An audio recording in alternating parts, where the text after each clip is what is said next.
राधे राधे भक्तों।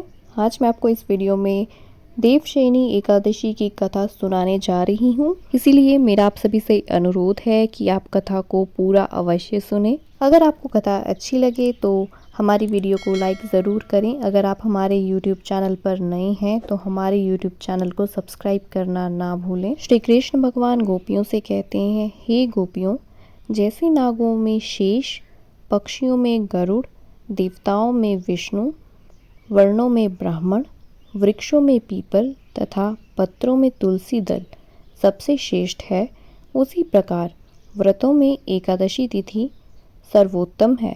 और वर्ष की इन सभी एकादशी तिथियों में कुछ एक एकादशी विशेष होती हैं, जैसे कि देवशयनी एकादशी, उत्थान एकादशी, निर्जला एकादशी, परिवर्तनी एकादशी इत्यादि।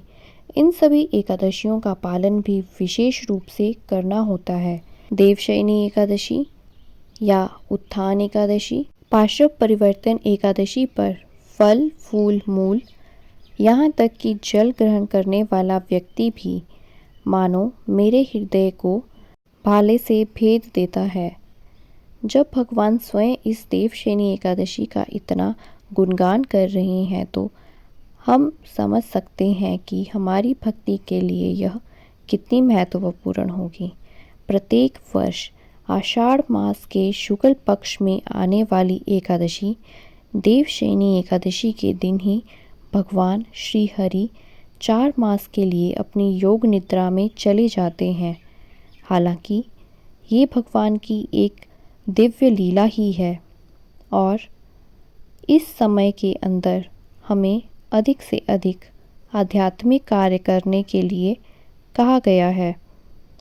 इसे हम चतुर्मास के नाम से भी जानते हैं। कई स्थानों पर भक्तगण देवशयनी एकादशी से चतुर्मास का पालन करना प्रारंभ करते हैं और कुछ भक्त पूर्णिमा से चतुर्मास का पालन करना प्रारंभ करते हैं। तो चलिए इस परम पवित्र देवशयनी एकादशी के अवसर पर हम श्रवण करते हैं इससे जुड़ी पौराणिक कथा का। महाराज युधिष्ठिर जी ने भगवान श्री कृष्ण से पूछा, हे केशव, आषाढ़ मास के शुक्ल पक्ष में आने वाली एकादशी का नाम क्या है और इस एकादशी का पालन करने की व्रत विधि क्या है? युधिष्ठिर महाराज की जिज्ञासा सुनकर भगवान श्री कृष्ण ने कहा, हे धर्मराज, ध्यान से सुनिए। अब मैं आपको वो कथा सुनाने जा रहा हूँ जो सृष्टि के रचयिता स्वयं ब्रह्मा जी ने देवर्षि नारद जी को सुनाई थी।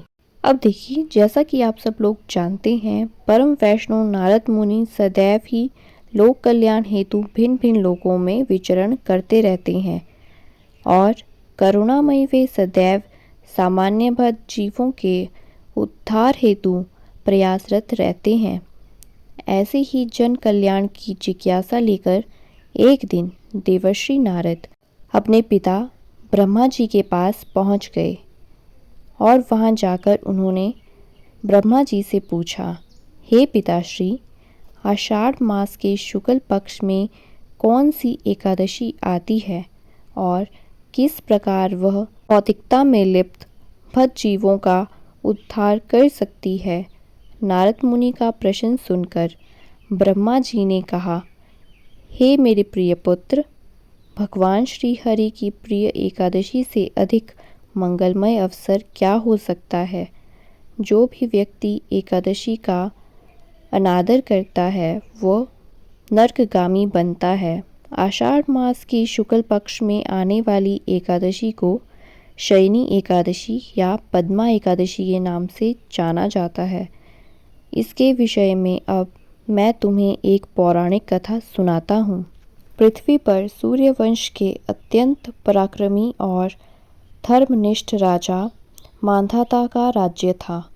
उनके राज्य में समस्त प्रजागण अत्यंत सुखी, संपन्न और धर्मप्राण थे।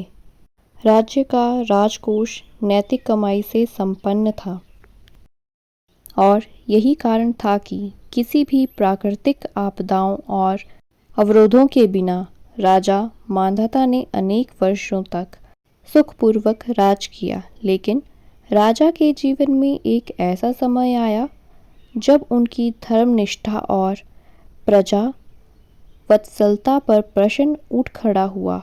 लगातार 3 वर्षों तक राज्य में वर्षा की एक बूंद तक नहीं गिरी और संपूर्ण राज्य अकाल की आंधी में लिपट गया। इन 3 वर्षों में अन्न और फल का एक दाना भी नहीं उगा। अब देखिए, ऐसे समय में प्रजा का तो एक ही सहारा होता है और वो है राजा। इसलिए सभी प्रजागण राजा मांधाता के पास पहुंच गए। उनसे प्रार्थना करते हुए कहने लगी, हे राजन, आपने सदैव हमारे हित के लिए विचार किया है। कृपया वर्षा और अन्न के अभाव में इस परिस्थिति में हमारी रक्षा करें। हम आपकी शरण ग्रहण करते हैं। प्रजा की इस प्रार्थना को सुनकर राजा ने कहा, शास्त्रों में वर्णित है कि कोई भी राजा अधर्म का अनुसरण करता है तो उसका दंड उसकी प्रजा को भुगतना पड़ता है। मैं अपने भूत और वर्तमान पर गहरा चिंतन करता हूँ, लेकिन मुझे अपना कोई ऐसा कर्म नहीं दिख रहा है, पर फिर भी प्रजा के हित के लिए मैं इस स्थिति का निवारण अवश्य करने जाऊँगा। इस प्रकार अपने मन में कुछ निर्णय करके राजा अपनी सेना और मंत्रियों के साथ वन की ओर चल पड़े। जंगल में अनेक ऋषि मुनियों के आश्रम से निकलते हुए अंत में राजा मांधाता महान तपस्वी ऋषि अंगीरा के आश्रम में पहुँचे। ध्यानरत अवस्था में बैठे हुए ऋषि के चारों ओर दिव्यता का प्रकाश पुंज फैला हुआ था। राजा ने ऋषि के पास जाकर दंडवत प्रणाम किया और ऋषि अंगीरा ने उन्हें आशीर्वाद देते हुए स्वयं और राज्य के प्रेम कुशल के समाचार पूछे। राजा ने अत्यंत विनम्रतापूर्वक ऋषि को अपनी समस्या के विषय में बताया। राजा की स्थिति को देखकर ऋषि अंगीरा ने कहा, हे राजन, वर्तमान में सतयुग का समय धर्म के 4 स्तंभों पर स्थापित है। इस युग में मात्र द्विज ब्राह्मण को ही वैदिक तपस्या करने की अनुमति दी जाती है, लेकिन आपके राज्य में एक शूद्र है जो इस समय घोर तपस्या में संलग्न है। उनके इस आचरण के कारण ही तुम्हारे राज्य में वर्षा नहीं हो रही है। इसलिए आप उस शूद्र को मृत्युदंड दीजिए, जिससे कि आपके राज्य में पुनः वर्षा और सुख समृद्धि का आगमन हो सके। ऋषि की बात सुनकर राजा दुखपूर्वक कहने लगे, हे ऋषिवर, मैं एक अपराध मुक्त तपस्वी को दंड कैसे दे सकता हूँ? नहीं नहीं, ये मुझसे नहीं होगा। कृपया आप मुझे कोई और मार्ग बताएं। आखिरकार राजा की प्रजावत्सलता देखकर अंगीरा ऋषि अत्यंत प्रसन्न हुए।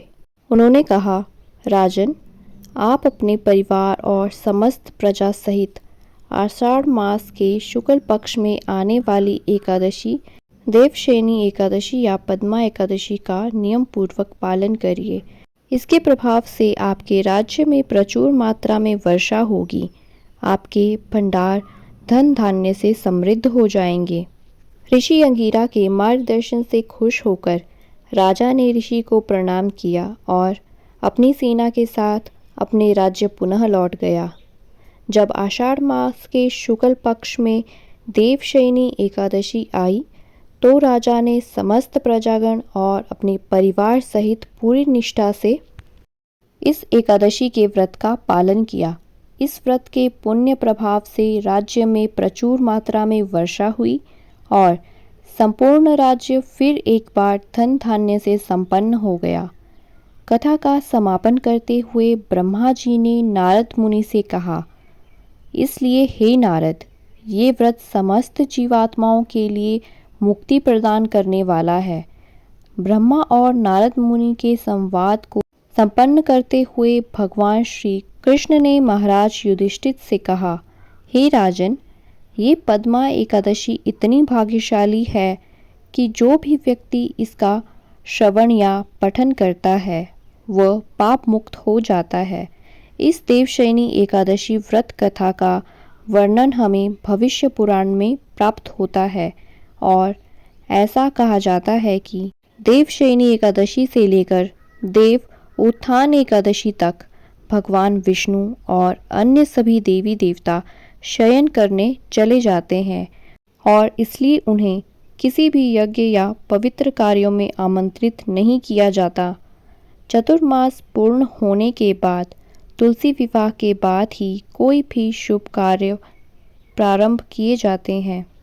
जितना महत्वपूर्ण इस एकादशी पर निष्ठापूर्वक व्रत का पालन करना है, उतना ही महत्वपूर्ण इस दिन हरे कृष्णा महामंत्र का जाप करना है, यानी हरे कृष्ण कृष्ण कृष्ण हरे हरे, हरे राम राम राम हरे हरे। इस मंत्र का जाप करना भी बहुत ज़्यादा महत्वपूर्ण माना गया है। इस दिन भगवान श्री कृष्ण की सुंदर सुंदर लीलाओं का श्रवण करना और श्रीमद् भागवत गीता का पाठ करना और श्रवण करना बहुत ही महत्वपूर्ण होता है। अगले दिन निर्धारित समय पर इस व्रत का पालन अवश्य करें, क्योंकि तभी इस व्रत को पूर्ण माना जाता है।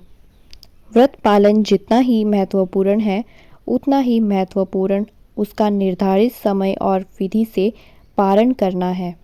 आप सभी को आज की एक कथा कैसी लगी, कमेंट बॉक्स में हमें ज़रूर बताएं। कमेंट बॉक्स में राधे राधे लिखना ना भूलें। अगर आप लोग हमारे चैनल पर नए हैं तो हमारे चैनल को सब्सक्राइब करना ना भूलें और बेल आइकन को प्रेस कर दें, जिससे आपको हमारे रेगुलर अपडेट्स मिलते रहें। तो मिलते हैं अगली वीडियो में एक और नई कथा के साथ। तब तक के लिए आप सभी को मेरा राधे राधे।